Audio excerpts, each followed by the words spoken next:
Before the video starts, just a quick reminder to go check out the Chilling app.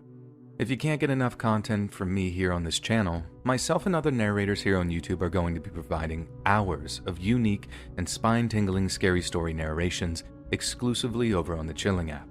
There's new narrations from me added weekly, and there's new professional narrators constantly being added to the list. There's hundreds of scary stories to binge on, from monsters, paranormal, thrillers, and true scary stories. The Chilling app even has classic novels, vintage horror radio, and true crime stories. And this all can be enjoyed with their one-of-a-kind ambient menu, where you can mix in immersive and relaxing sound effects like a crackling fire, dark storms, and chill rain, and adjust their volumes independently, and a sleep timer so you can drift off to dreamland without interruptions after. They even curated a sleep-tight playlist with all the longest stories in one place. Click the link in the description or the pinned comment to try the free trial of the Chilling app, and after that it's only $2.99 a month, which makes it completely ad and interruption free. And don't forget, Chilling is giving away a PS5 Super Bundle. There's another link below with simple instructions on how to enter. A winner will be decided December 10th, just in time for the holiday. Thanks so much, friends, and enjoy the stories.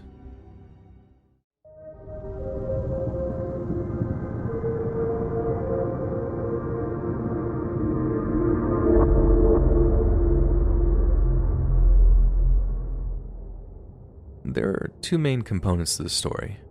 One, I used to make money on the side by selling the loot from storage unit auctions on Craigslist. Two, my brother spent some time in prison for almost killing a guy in a car accident while he was under the influence. Part 1 of the story takes place while my brother was in prison, and Part 2 is the weekend of his release about 6 or 7 months later. Part 1. I bought the keys to this one storage unit that had a whole bunch of cool stuff in it. We're talking a big flat-screen LED TV, back when those were still brand new, a laptop computer, and 3 vintage motorcycles. As you can imagine, I was pretty much over the moon, and after I posted the Craigslist ads and the replies started pouring in, I knew I was on track to make a ton of money. The only trouble was I didn't really have any place to keep the bikes, so much to my wife's anger, I kept one in the garage, one in the TV room, and the smaller dirt bike in the hallway of our house. The only thing that kept her off my back was the promise that they'd fetch us a lot of cash, and in the advertisement I posted on Craigslist, I promised to knock 20% off the total asking price if someone bought all the bikes together, even more if the offer came fast enough. And what do you know? It seemed to work.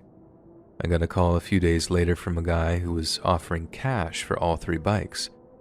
He could also bring his own bike trailer over to transport them away, which really was the answer to my prayers. So, the guy arranges a trailer, then calls me again one evening to confirm my address. I pass on my details and he says he'll be stopping by in the morning.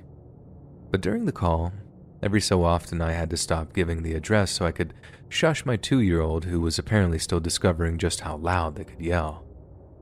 So more than once I had to apologize and start over. The guy looking to buy the bikes seemed like a little annoyed. Like the kind of annoyed when you know someone doesn't have kids of their own. But he still said he'd be over in the morning to pick them up. The next morning comes. I've got the bike all ready to go, but 10 a.m. comes and goes and there's no sign of the buyer. 10:30 a.m. rolls around and there's still no show, so I try giving the guy a call, only to find the phone had been disconnected. He wasn't just ducking me. He didn't try to make an excuse. The phone was just straight up dead. Don't get me wrong, my little Craigslist deals went sideways all the time. People tried to haggle you down at the last minute or simply change their minds, so it wasn't like it was anything out of the ordinary. But a totally disconnected phone line. Very weird, and you can understand why that particular cancel stuck in my mind. Part 2. Like I mentioned previously, about 6 months after this little incident, my brother gets out of prison. As you can probably guess, it was a real intense time for our whole family, especially since he asked to move into my place until we could find a place to stay long term. I told him if he touched a drop of alcohol, he was out on his butt. But other than that, he could stay as long as he wanted. About 2 weeks into his stay, I was having a beer out on the porch after the kids had gone to bed when my brother came out to join me.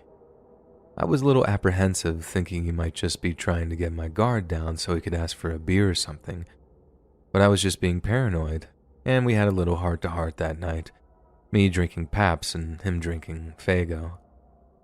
We talked about stuff he'd missed, how Mom and Dad really felt about his conviction, but most relevant to this story, we talked about his time in prison. It was a long, meandering conversation that honestly is a little hazy on my part thanks to the beers, but I remember mentioning something about how I felt bad for him, being locked up with all those scumbags. My brother's a jerk, but he's not a bad person. He was torn up after the accident, almost took his own life, and he took his jail time on the chin because he knew he deserved it. I just hated the idea of him being locked up with actual evil people that might hurt him, manipulate him, or coach him into being an actual criminal and not just some idiot who liked to drink too much. His reply kind of caught me off guard for a second because instead of telling me some story about talking to murderers or bank robbers, he says something like, "There's actually some pretty good guys in there, you'd be surprised." I guess maybe I would. I mean, my brother ended up inside. All he made was one dumb but dangerous mistake. But still, I just guffawed and told him to give me one credible example. Then, I swear to God, he starts telling me this story about this biker guy he'd shared a cell with for a few months. He wasn't just any old biker dude either. He was president of the local chapter of quite a well-known one-percenter club. Not the kind of guy you want to mess around with, but apparently also a man with a code. He once told my brother a story about how one of his associates found a guy selling a bunch of motorcycles. He planned to get the guy's address, roll up in the middle of the night, kill the guy selling them, then steal the bikes. The only reason they called the job off was because the associate had heard kids on the other end when he was talking to the seller on the phone.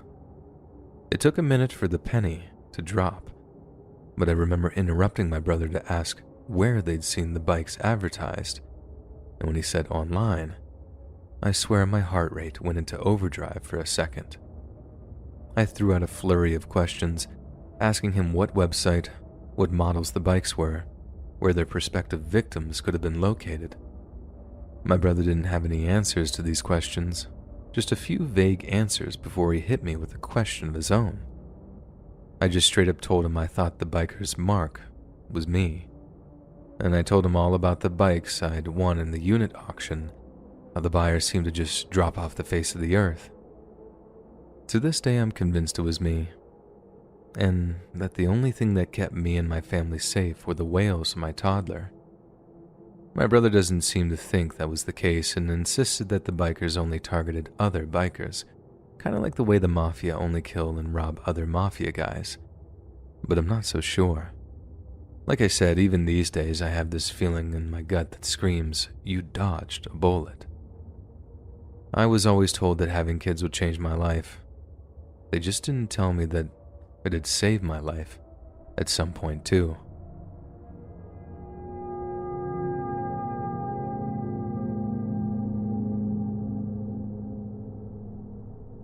I used to use Craigslist a whole bunch, and I only ever had one weird or creepy thing happen to me. To this day, I still don't know if it was real or just some elaborate prank, but it definitely left me with a feeling of unease for a few weeks after. So I grew up here in Brighton Beach, Brooklyn, and my parents were fresh off the boat from Kazakhstan. I'll give you a minute to make the Borat joke I know you're dying to make, but once it's out of your system, understand that as Kazakhs growing up in Brighton Beach, I grew up hearing a wide variety of Slavic and Central Asian languages. I knew Kazakh from Mom and Dad. I learned a lot of Russian due to our neighbors. Heck, we even had a Uzbek landlord who lived on the ground floor, and my dad worked with a guy from Turkmenistan who used to sing me old Turkmen nursery rhymes. Needless to say, when it came to being a broke college student at NYU, and I heard people would pay for translation services on Craigslist, I was desperate enough to post an ad. I was surprised how many people needed translation work done. but it was mostly inquiries stemmed from the Russian to English ad I posted in Russian, and only a handful of emails or calls came from people wanting the reverse. Then, one day I get an email from a random email address asking if I could translate some Russian into English. I replied saying sure, and they ended up emailing me 2 paragraphs of what looked like handwritten letters. I say they were letters, but they didn't have any names or addresses attached to them. Maybe there was an address and the guy just didn't show me the envelope or whatever, but either way, I noticed something was wrong almost right away. First of all, the paper was filthy. I could barely make out the lettering, but the sender assured me that he'd pay for whatever I could translate. Secondly, although the letters or notes were written in Cyrillic characters, it most definitely wasn't Russian. I told the person it'd take me a few days to get the translation done, making up some lie about being busy with college, but really, I was asking around my neighbors to see if any of them recognized the language. Eventually, a neighbor of mine recognized that the language was Serbian. They didn't speak any Serbian, but they knew enough to recognize it, and more importantly, they knew someone could translate it. I printed out 2 black and white copies of the photos. The lettering was more pronounced that way, then headed over to this old Serbian guy's apartment on Neptune Avenue. The guy was super friendly at first, inviting me in and offering me tea. I accepted, offering him a little box of bundavara, which are Serbian pastries, in return, mainly as a thank you for doing the translation for me. We sit down, he puts on his glasses, I hand him the printouts, and he begins to study them. He stops at one point to point out the obvious, very difficult to read, but as he continues, his happy little expression fades and he begins to look very, very serious. I'm just sitting there, notebook and pen in hand, ready to jot down what the notes say, but the Serbian guy isn't saying anything. I have to actually press him for even just an idea of what the notes said, and at that point, he just looks up at me and says, "I don't know. I think it's something about the war." I assumed the war he was referring to were the series of conflicts in the former Yugoslavia. These were particularly cruel conflicts that often had an ethnic or religious slant to them, so as soon as he said that, I got a particularly bad feeling in my gut. When the guy had finally stopped reading, he looked at me from over his glasses and asked, "Where did you get this?" I was honest, and I told him I'd been sent it as part of a small translation business I ran through Craigslist. But who sent this? I had to tell him I didn't know. The email address was just a Hotmail account, some non-English word, and some numbers for a username, and it wasn't like I pressed my clients for any personal information. All I was interested in was their PayPal ID. The guy began shaking his head. "I don't like this," he said. "This is very bad. Very bad people sent you this, do you understand?" At that point, I was so desperate to know what the notes said that I was just about ready to strangle him, and in the politest way possible, I asked him to cut the nonsense and tell me what he'd read. I wrote all this down, and it's fragmented and the translation might not be the best, but here it goes. In a large house found near Bostahovin, all the phone lines have been cut. No other means of communication. Don't believe the commander if he says we're doing fine. We finished off everyone in Fajhar. But everything since then, the situation has been worse and worse. It started after we marched into the hills near Braukovici. During the march, totally disappeared. We sent out a small patrol, but they, too, stopped answering their radios, and we haven't heard from them since. Dragan thinks, afraid, but no one shows it. Found salvation when we came across the house. There were Turks inside, and we took them outside. We had to cut off the girl's head to shut her up. The other bodies were still moving when we carried them away and tossed them. So many bullets, more didn't help. We buried them deep, but in the morning the pit had been dug up. They were gone. The Turk fighters here are different. Kolha, they only come at night. It's like they can see in the dark. You must ask command to send everyone they can, Kolha, or I'm afraid we won't live to see the dawn. I remember the chill that ran through the air when the guy stopped talking, and I suddenly understood why he was so agitated after reading through the notes. I thought he might be able to provide some insight into what he thought was happening to the author, but apart from a brief primer of the Yugoslav civil wars, he couldn't say much. What he did say was that the Turks the author was referring to were most likely probably Bosnian Muslims, as the Serb paramilitaries used Turk as a pejorative for them. But without any information on dates and units, it was almost impossible to discern who wrote the note, and when it was written. However, it's quite clear that it was written to a person named Kolya or Kolha. Maybe a relative of the author, or this Kolya person was looking for them years after the war. Maybe they weren't holding out hope of finding a live person either, and maybe one of them had crossed the Atlantic at some point since the early 90s, hence why it was me that got an email stemming from my Craigslist ad. These were all things that were running through my head at the time, and for the most part, the Serbian guy agreed, but he did have something to add before I left. "Many bad things happened during the war," he said. "And this too is very bad, but it's also, how you say, proklet." He used a Serbian word, but it was one with its roots in the Russian word of the same meaning, so it didn't need any translating. Cursed. I'm not gonna lie, I was definitely freaked out by whatever vague story the notes told, but I just thought it was some small piece, a clue even in some wider, more tragic tale. I just went home, sent the original emailer their translation, got paid, and went about my business.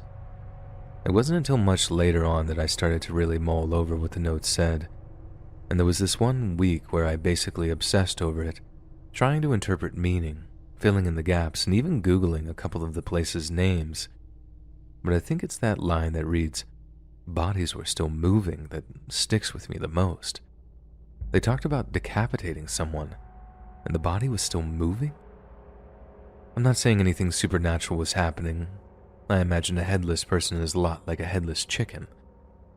But then I start to consider the part where it said, "It's like they can see in the dark," and my imagination really starts to run away with me. For quite a while, I'd have done almost anything to know what happened to the person who wrote those notes. But I think I'd be better off not knowing.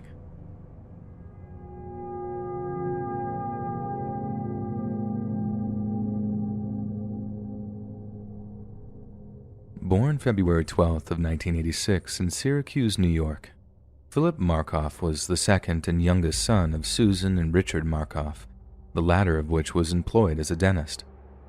From an early age, Philip proved an exceptional student. He was bright, well-mannered, and outgoing, gaining membership of the National Honor Society while attending Vernon, Verona Sherrill High School. After graduating in 2004, Markoff enrolled as a pre-med student at State University of New York at Albany, then went on to attend Boston University School of Medicine in 2007. By this time, he was also engaged to be married to a woman named Megan McAllister. Philip and Megan had met while volunteering at Albany Medical Center Hospital Emergency Room and had planned their wedding for the date of August 14th, 2009.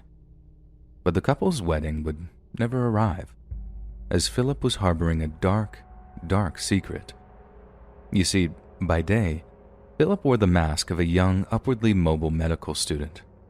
But by night, he took on another persona, one people would come to call the Craigslist Killer. On the night of April 10th, 2009, a woman named Tricia Leffler made her way to the Westin Copley Place Hotel in downtown Boston, Massachusetts. Tricia was an escort and had arranged a date with a man over Craigslist who'd given her what she assumed was a false name. But fake or not, that name was her ticket to a room on the third floor of the hotel, where a man had promised her a generous amount for a night of her company. She later said that he seemed genuine, a little skittish perhaps, but nothing out of the ordinary for a first-timer. But when she knocked on the hotel room door and the man welcomed her inside, he proved to have a very different kind of fun in mind. Tricia remembered being told, "Don't look at me," as soon as they were alone. She then felt what turned out to be the barrel of a handgun being shoved in the back of her head before the man forced her to her knees. When he did so, she believed she was going to be killed. But when she felt him securing her hands behind her back with electrical tape, it seemed he had something even worse in store for her before the end. Luckily for Trisha was relatively unharmed, as all her John cared to do that night was rob her of her valuables. But Trisha was no novice. She'd been robbed before, only this time, it was different. She later told police that unlike previous robberies, this perpetrator had seemed to take their time over the affair. He was obviously new to armed robberies, but she added that he exuded a sense of gratification while he restrained her, almost like he was getting off on the sickening power dynamic. She was later found bound and gagged on the hotel room floor by terrified housekeeping staff, who immediately alerted the Boston Police Department. 25-year-old Jaleesa Brisman was a young model who lived in New York City, but her career had her taking trips all over the country. Most were legitimate modeling jobs, some were slightly less than wholesome. She used to tell me she would do these topless or bikini parties all over the country, said friend and photographer 34-year-old Matthew Terhune. They would pay her $1,000 to go to these really expensive parties and give drinks or pass out food. But she never said anything about being a call girl or an escort. When we questioned her about whether there was anything shady, she said, "Oh no, that's gross." Regardless of her reasons, Jaleesa's work brought her to the Boston Marriott Copley Place on the night of April 14, 2009, and it would prove to be her last night on Earth. Much like Trisha Leffler, Jaleesa had been given the false name of Andy, but it's likely she understood the need for discretion and headed up to the hotel room without a thought. But unlike the incident with Trisha, there seemed to be something Jaleesa didn't like about the man she saw when he opened the hotel room. Perhaps he looked different from a picture he'd shown her, or perhaps it was because he was holding a pistol in his hand. Security cameras later showed that Jaleesa had attempted to run, but had been dragged back into the room by the man inside. She was later found by housekeeping, but unlike Trisha Leffler, she was a bloody, lifeless mess, lying in a pool of her own blood on the carpet. Her attacker had dragged her into the room where she had apparently continued to resist him, enough for him to strike her with the base of his pistol. Jaleesa went down, but came up swinging, so the man struck her again, and again, and again, until she lay bleeding and twitching on the carpeted floor. How in the world the hotel's occupants didn't hear the shot is a mystery, but when Jaleesa Brisman's body was later found by police, she had a single bullet wound to her head, executed after her attacker fractured her skull. She only had a zip tie around one of her wrists, which means she'd fought valiantly until the very end. In the hours that followed, Boston PD homicide detectives found themselves poring over the Marriott's security camera footage when one of them noticed someone familiar. It was a man who looked remarkably similar to the suspect of their Westin hotel robbery of just a few days prior. Naturally, the police became very interested in apprehending the suspect before he could strike again. If he'd escalated from robbery to murder so quickly, there's no telling what havoc he might wreak in the near future. It took just 48 hours for their man to strike again. Cynthia Melton was an exotic dancer who danced at the Cadillac Lounge in Providence. But Cynthia had a side gig advertising lap dances on Craigslist. She was surprised how popular the ads were and found the private dances could sometimes be incredibly lucrative. On April 16th of 2009, she arranged to meet with a client she had met through the erotic services section at the Warwick Holiday Inn Express. The man had scheduled their meeting for 11 p.m., but once inside the room, a man wearing a baseball cap pulled a gun, made her lie face down on the floor, and bound her with the same type of plastic ties used on Brisman. The attacker then attempted to silence her with a ball gag, stuffing it into her mouth before securing the ties at the back of the head. Cynthia later told police that the tall, blonde young man had been extremely nervous, and that he was visibly shaking as he ransacked her purse for cash and credit cards, telling her, "Don't worry, I'm not going to kill you. Just give me the money." Thankfully, at that point, Cynthia's husband happened to knock on the door as he became concerned at the dead silence inside the room. When he opened it, the tall blonde man pointed a gun at him, Both men fled the scene in terror, but it was yet another opportunity for the police to gather evidence on their suspect. They somehow managed to trace the phone he was using to a nearby Walmart and later discovered their attacker had purchased a baseball cap that was worn during the robbery. That was how the police discovered the killer's name, and his name was Philip Markoff. On April 20th, Philip Markoff was apprehended during an apparent routine traffic stop in Walpole, Massachusetts, while he and his fiancée were on their way to Foxwoods Casino in Connecticut. During his 70-minute police interview, Megan McAllister vehemently defended her boyfriend, denying he had anything to do with the Boston hotel murders. "Oh, no. He tells me everything. He doesn't go on Craigslist," she said. "I mean, he's not going to find work or anything, you know." When asked if he seemed to be spending a lot of nights away from their apartment, McAllister found the idea absurd. "He doesn't have any great friends," she said. "He has a couple friends at BU that I don't even know that well, but we don't hang out with people that much. We don't have money to go out, so it's like we're in the apartment 24/7. He doesn't have a life because he's in medical school." When detectives showed her surveillance photos of Markoff taken on one of the nights of the crimes, she began to realize they believed that her fiancé resembled the suspect. Yet still, she defended him. "He complains about money all the time, that, we have no money, so he's not going to rob somebody," she said. "He'll go to the casino to try to win money. He's not going to rob somebody." Markoff also denied being the Craigslist killer, but by then, police had tracked emails he had sent Brisman to his Quincy apartment, and one of his victims had identified him from a picture. When police took him in for questioning that day, he was so arrogant that he was wearing the shoes he wore the night of Brisman's killing, with her blood still splattered on them.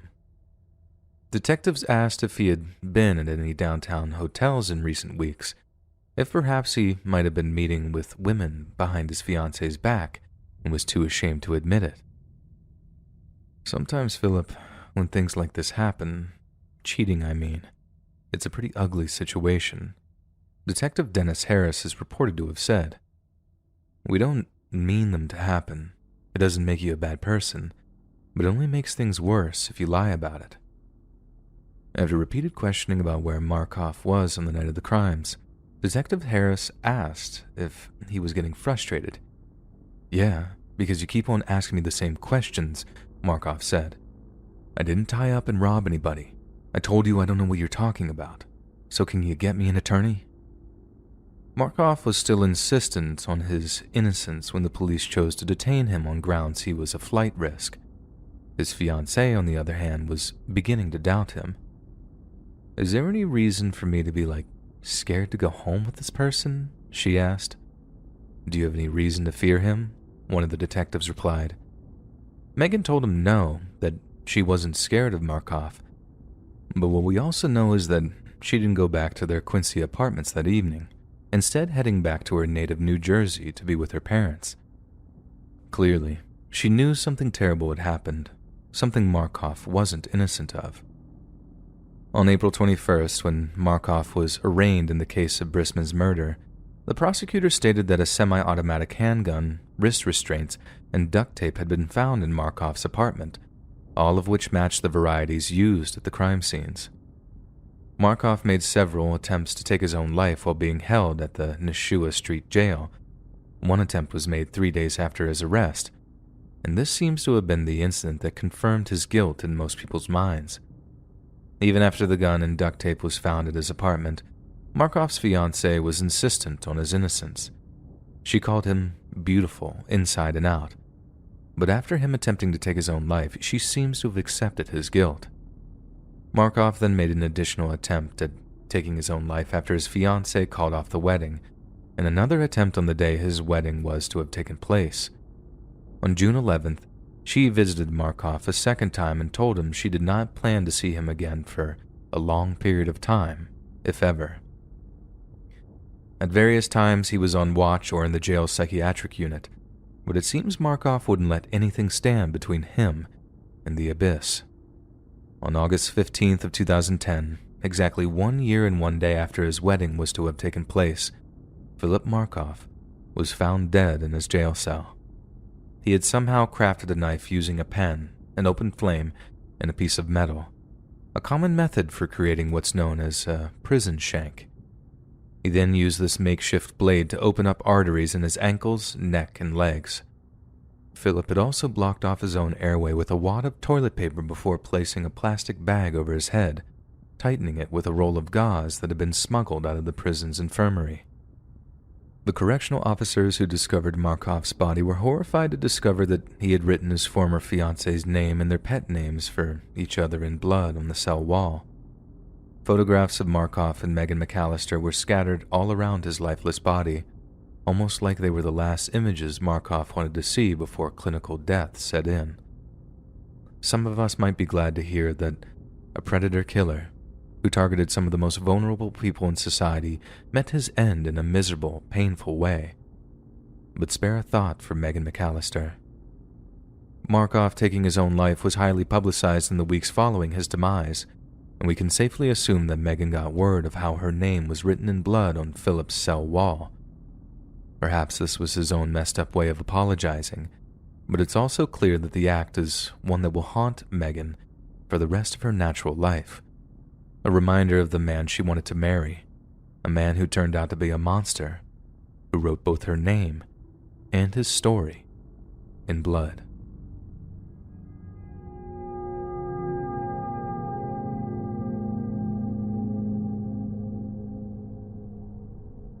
In October of 2011, when 51-year-old divorcee David Pauly learned his Craigslist job application had been accepted, he was elated. For the past few months, he'd been unemployed and was so broke that he'd been forced to sleep on his brother's couch in Norfolk, Virginia. So, when he got the good news about his job, and the prospect of making a cool $300 a week was nothing short of a godsend. Not only that, but he had been promised a 2-bedroom, all-amenities trailer to reside in, completely free of charge. The ad had read, "Wanted, caretaker for Ohio farm. Simply watch over a 688-acre patch of hilly farmland and feed a few cows. You get $300 a week in a nice 2-bedroom trailer. Someone older and single preferred, but will consider all. Relocation a must. You must have a clean record and be trustworthy. Nearest neighbor is a mile away. The place is secluded and beautiful. It'll be a real getaway for the right person. Job of a lifetime. If you are ready to relocate, please contact ASAP." The only drawback was the prospect of relocation. But then David remembered an old high school friend who'd moved up to Ohio a few years prior and had managed to turn his life around. That was the decider, and shortly afterward, David drafted an email to send to the advertisement's poster, a man who called himself Jack. A few days later, David received a reply back from Jack saying that he had narrowed his list down to 3 candidates. Shortly after that came the confirmation call. David's older brother, Richard Pauly, remembered how happy he was when the call finally came. He was yelling, "I got it! I got the job," Richard later said. Then he immediately called his buddy of his up in Ohio Mall and started talking a mile a minute. He swore that this was the best thing that had ever happened to him and said he couldn't wait to pack up and go. Chris Mall, David's buddy up in Ohio, found himself in tears when he got the news. He's long taken to calling David his brother from another mother and had been deeply concerned for his old friend following what had been a messy, bitter divorce. It was like, maybe this is the turning point, and things are finally going the right way, Mall later said. The two friends arranged to meet up during David's first week in Ohio, with Chris promising to help him settle in. After that, all that was left was to pack up his belongings and hit the road. David arrived at the Red Roof Inn in Parkersburg, West Virginia on the night of Saturday, October 22nd, 2011. His journey was almost over, and just before bedding down on the roadside hotel, David called his old friend Chris, who told him to give him a call when he was all settled into his new living quarters. Yet when the next day came and went, Chris hadn't heard back from David, and he began to grow concerned.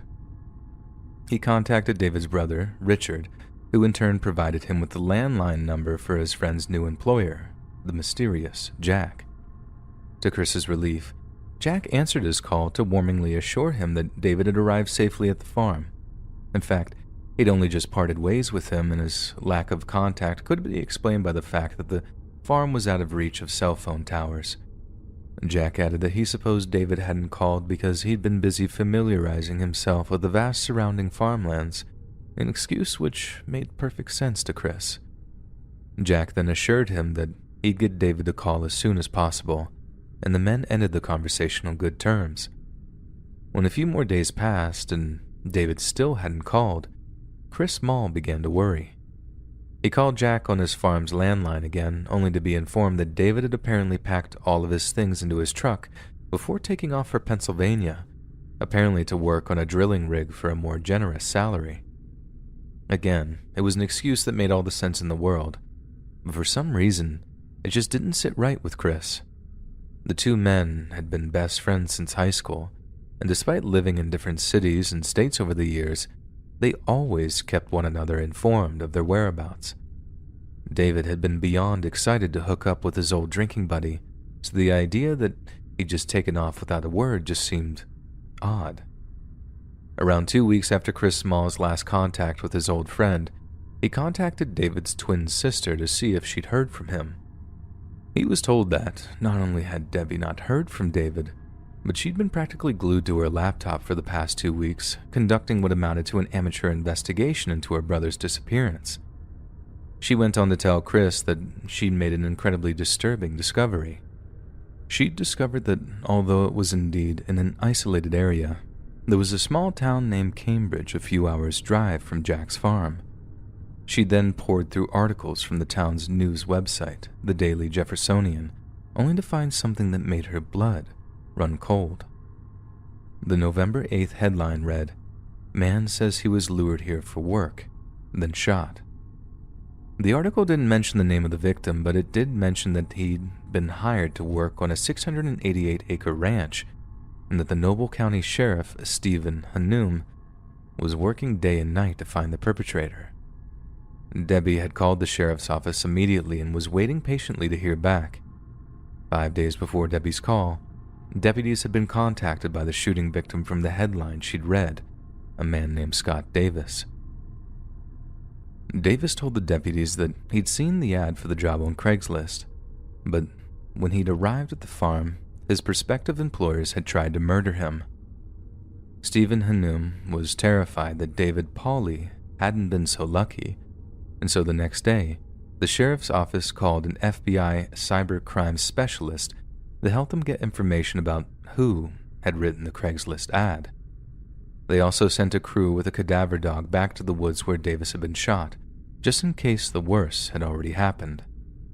On the day of the search, one FBI agent recalled what he described as a torrential downpour and how the howling of nearby coyotes gave the search an ominous feel. Shortly before sunset, the search team found a patch of disturbed soil covered with broken twigs.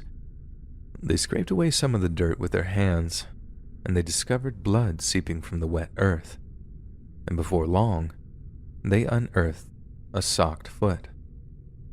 The body was face down, and around one wrist was a corded black leather bracelet with a silver clasp. A police officer contacted David's sister and described the bracelet, and that's how she found out that she'd never see her brother ever again. Next to the site at which David was buried was a second, empty grave, one that had surely been meant for Scott Davis. Just days later, law enforcement was studying security camera footage taken from a roadside diner. In it, they observed Scott Davis meeting a man for breakfast. They knew it was the same man that had offered him the farm job, and possibly the same man that had killed him.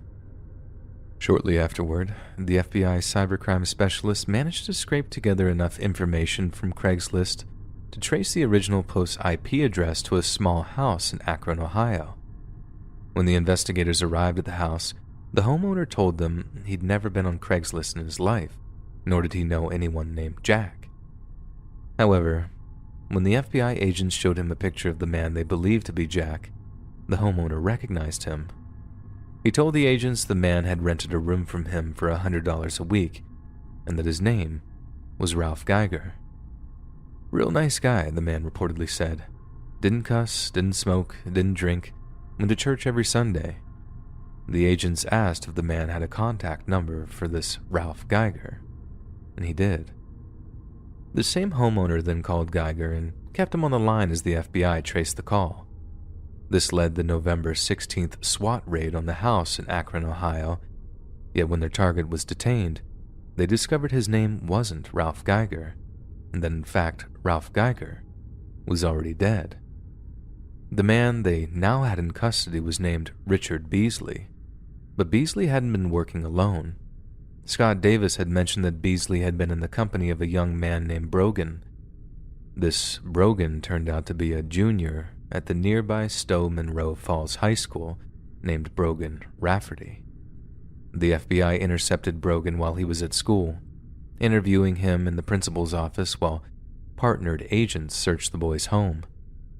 Brogan later told his mother that before he left school that day, he had found a girl he liked and kissed her, even though her boyfriend was nearby. He had been worried that he'd never see her or anyone else from his high school again. He was right to worry, but not because he'd kissed anyone, because that evening, police arrived with a warrant, and he was promptly arrested. Meanwhile, other FBI agents dug up everything they could on the mysterious Jack. Jack turned out to be none other than Richard Beasley himself. Richard was born in 1959 and raised primarily by his mother, who worked as a secretary at a local high school. He married and had a daughter named Tanya, who was about the same age as Brogan Rafferty, and held down various machinist jobs over the years in between prison spells. He'd done 5 years on burglary charges in Texas and another 7 in a federal prison for a firearms violation.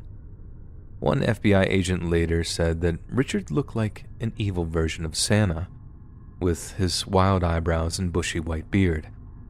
He also seemed to have mobility difficulties, which apparently stemmed from an incident in the mid-2000s when a dump truck hit Richard's car, leaving him with head, chest, and spinal injuries.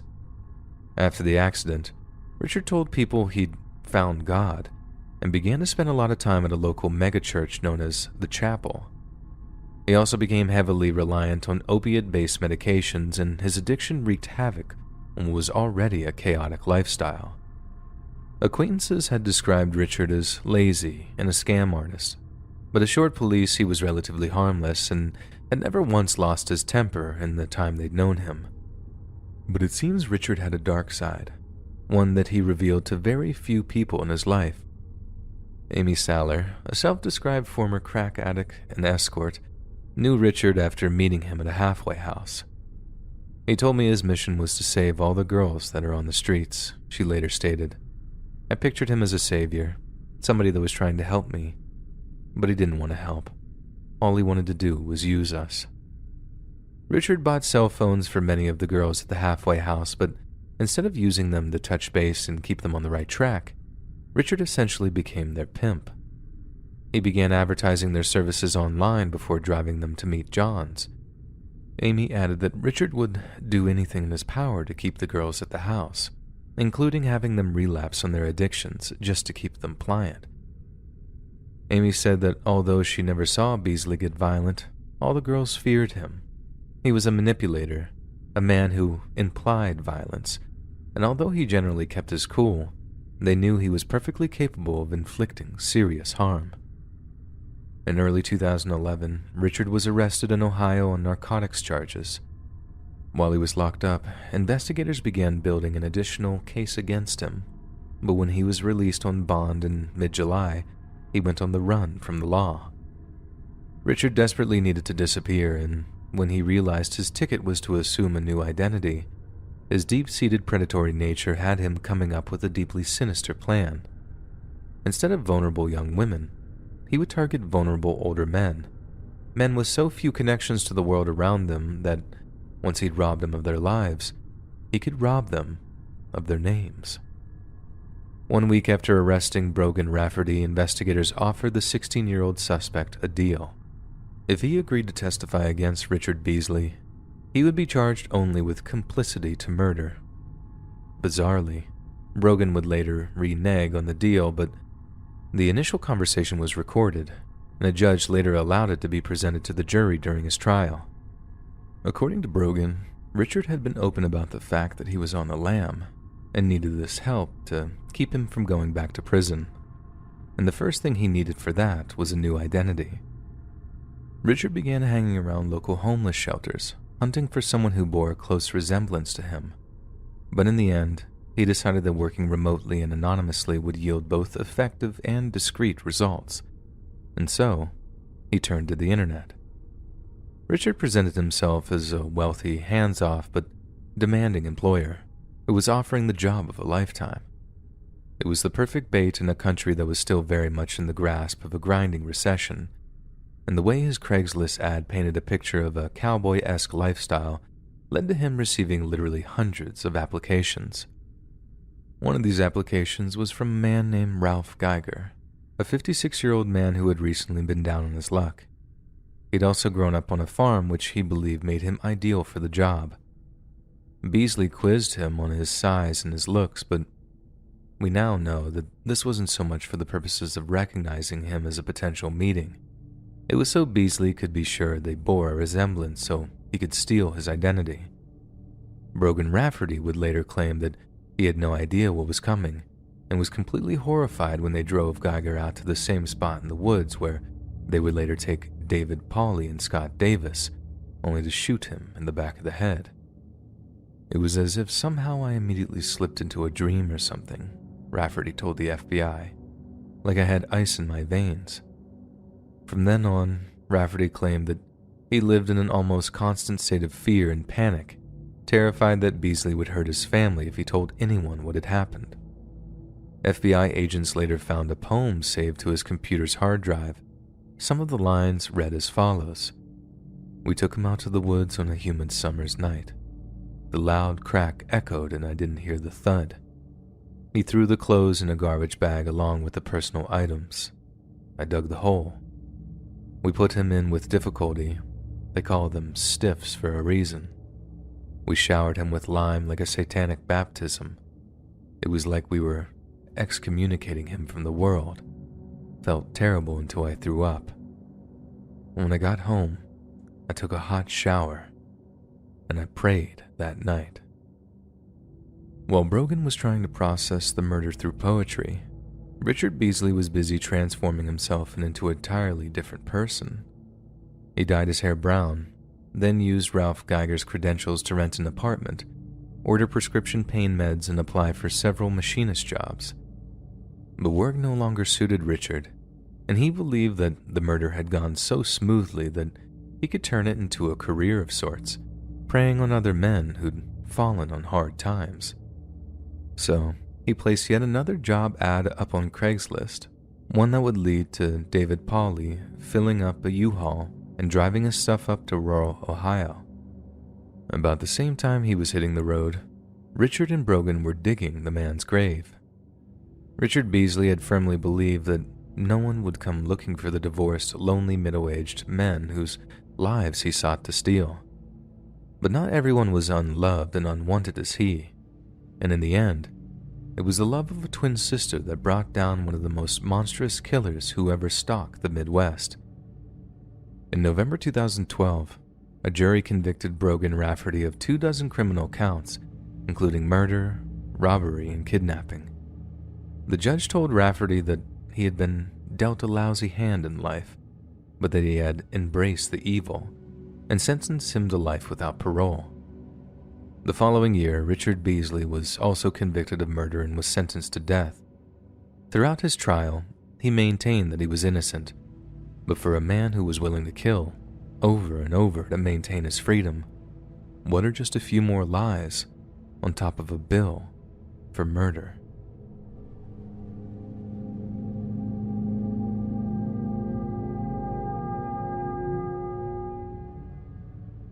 My brother. I miss him every day. We know how he died because he passed away in our parents' spare room. There's just a big gap between him deciding to backpack around Mexico and the state he was in when he finally returned. So, he saw an advertisement on Craigslist for a job on a ranch down in Mexico, and since he was taking a year out before college, He figured it'd be the perfect way to expand his mind a little before heading off to lose himself in books. Anyway, I think it was June. He packed up his stuff and headed off to the bus station where a bus would take him down to El Paso. My mom and dad get a phone call a few days later just letting them know he'd arrived safely on the ranch. There were a bunch of other Americans there apparently, hence why the ad mentioning something about fluency in Spanish not necessary, and he was settling in nicely after getting a general orientation. He then promises to call back every week or so just to keep our parents updated on what's going on, if he needed anything mailed to him and stuff like that. Then one week, the phone call stopped. Mom and Dad tried calling the ranch he was working at only to be told my brother had moved on. They'd exhausted trying to call his little prepaid cell phone. It used to just ring out, but one day it was disconnected, so there was basically no reaching him. Not long after, Mom and Dad reported him missing, and this grim realization set in that we might not ever see him ever again. About 4 or 5 months after he'd first departed for Mexico, and with the police still having no idea where he was, Mom and Dad got a knock on their door. Dad says he was terrified to be the cops with the news that they'd all been terrified of getting, but he says he was so happy that he burst into tears when he saw that the person at the door was none other than my brother. Only he wasn't like how he remembered.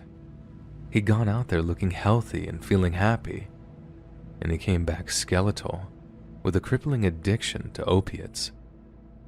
We never really got to the bottom of how he'd gotten hooked. He only talked about his time in Mexico once, and it was super vague and nondescript. Mom and Dad got him on a methadone program hoping it would help him get clean, but it turned out to be the thing that killed him. Swallowed too much of the stuff one night and just never woke up. I try not to wonder about him too much, like I'm not really sure I want to know what changed him so much, what he saw or did to cause such a drastic transformation. I just try to remember him at his best. How the best big brother ever went down to Mexico for a summer, but how someone completely different came back. Hey friends, thanks for listening.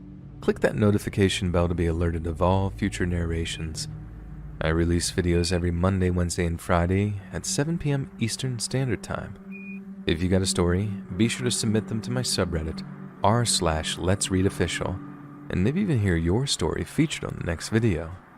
And if you want to support me even more, grab early access to all future narrations and bonus content over on Patreon, or click that big join button to hear about all the extra perks offered for the channel.